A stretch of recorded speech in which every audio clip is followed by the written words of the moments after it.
Hey, what's up guys? Welcome to my channel and I am back with a new video. So, the Nokia Note 7 is an excellent device that falls in the Nokia's mid-range category. It features a great display, a great camera and a very powerful battery backup. And the processor of the Nokia 9 is good enough to provide a seamless performance. Nokia Note 7 series phone में कुछ खास feature provide किया जाएगा और यह phone में कुछ premium quality experience भी देखने को मिलेगा, जैसा आप एक मिड रेंज और एक अपर मिड रेंज फोन पे देख पाते हो। आज के ये वीडियो में मैं आप लोगों को नोकिया की नोट 7 की फुल स्पेसिफिकेशन के बारे में बताऊंगा, जो ये फोन को थोड़ा स्पेशल बनाता है किसी भी अपर मिड रेंज और मिड रेंज फोन से। पहले मैं अगर बात करूं फोन की डिस्प्ले के बारे में, तो नोकिया नोट 7 पे आप देख पाएंगे 6.6 inch full HD plus super AMOLED display with resolution of 1080x2460 pixel and 427 pixel पर इंच डेंसिटी। ये फोन पे फुल स्क्रीन लुक देने के लिए मोटराइज्ड कैमरा सेटअप को काम में लिया जाएगा और ये मोटराइज्ड कैमरा सेटअप होने के लिए यहाँ पे कोई भी बेजल या फिर कोई भी पंच होल देखने को नहीं मिलेगा, सिर्फ edge to edge all screen display देखने को मिलेगा। अगर बात किया जाए फोन की डिजाइन के बारे में, तो नोकिया नोट 7 काफी बेहतरीन लुक के साथ आता है, क्योंकि ये आपको देखने को मिलेगा ग्लास बैक डिजाइन एंड ये काफी प्रीमियम लुक भी देता है। और ये फोन को प्रोटेक्शन देने के लिए गोरिल्ला ग्लास 5 भी देखने को मिलेगा, जो छोटे मोटे किसी भी डैमेज से फोन को प्रोटेक्शन दे सकता है। नोकिया नोट 7 पे स्नैपड्रैगन 730 ऑक्टा-कोर प्रोसेसर देखने को मिलेगा, जो लेटेस्ट प्रोसेसर है स्नैपड्रैगन की तरफ से। और ये फोन आएगा 4GB RAM with 64GB internal storage, 6GB RAM with 64GB and 128GB internal storage capacity के साथ में। According to a very popular news source, Nokia note 7 पे ट्रिपल रियर कैमरा सेटअप देखने को मिलेगा और यहाँ पे एक 48 मेगापिक्सल लार्ज कैमरा सेंसर भी देखने को मिलेगा, जो इसका मेन कैमरा सेंसर के तौर पे दिया जाएगा। You can also add some other special effect while you are capturing a photo or a video,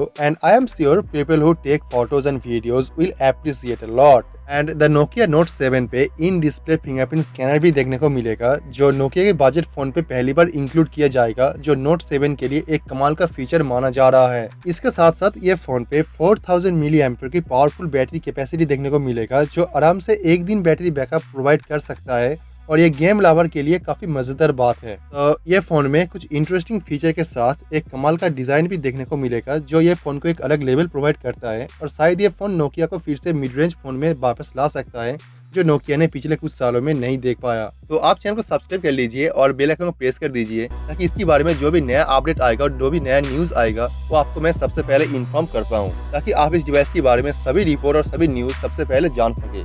So let me know your thought on this and I will see you guys tomorrow. Peace out.